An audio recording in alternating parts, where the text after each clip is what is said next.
Okay, this is a bird that I picked up yesterday that was plucked out of a man's chicken coop. And the bird was so weak that he didn't even bother trying to kill the chickens. He was just walking around in there with them. And I would imagine they were fairly hysterical if they're anything like my girls. It's like a bunch of Girl Scouts. One starts screaming and they all get hysterical. But I'm pretty sure this is a first-year great horn male. It was probably born, mid to late January, and, probably had, dispersed from the parents, or not. The parents could be somewhere nearby, and he was just maybe exercising some independence, but he was very, very skinny, probably one of the 80% that, that would be slated to starve to death before they figure out what to do. And some people, question why I get involved in that particular balance. And I don't know, I'm just, I guess, trying to offset all the ones that are taken out at the hand of man. Barbed wire fences, pole traps, shotguns, cars, the whole thing. So, but when they're real low, you can't, they don't have the energy to process solid food. Fortunately for this little guy, I didn't have to tube feed him, but I did have to open his beak and introduce the food. Now, earlier today when I was giving him another feeding, because you do small, frequent feedings, he was actually opening his beak to receive the food. Which that's just another step. The next step would be completely self-feeding, so I wouldn't have to cut it up. Because actually, owls prefer to swallow their food whole. They can swallow a third of their body weight whole, which would be like me swallowing a very large hot dog.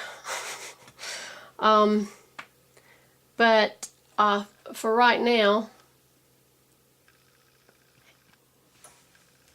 I'm just trying to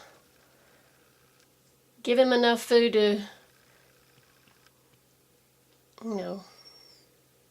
get him feeling better. It's okay, buddy. Come on. There you go. And, in a day or so, he'll figure out how to self-feed. Because, these guys run on auditory signals and static food doesn't move, so they don't know what to do with it at first. And you just have to get creative. It's all right, buddy. There.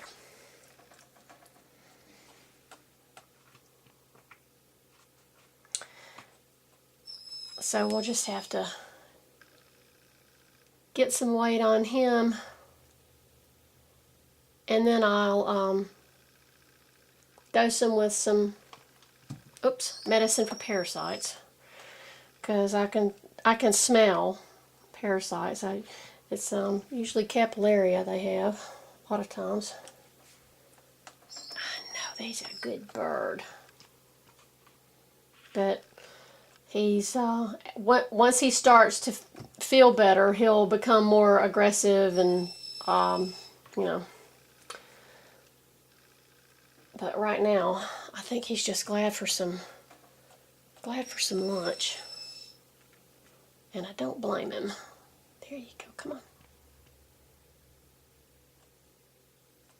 Here.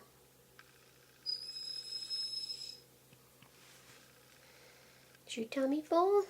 Oh, you haven't eaten very much. Here we go, buddy.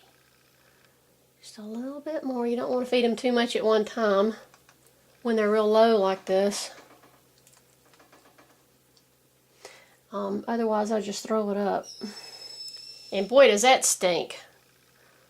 You think mice smell weird on the front end. Blech. Okay, that's enough. Okay, I'll come back later and give you some more. So, his name is Dave. See you later, Dave. Hey, Dave.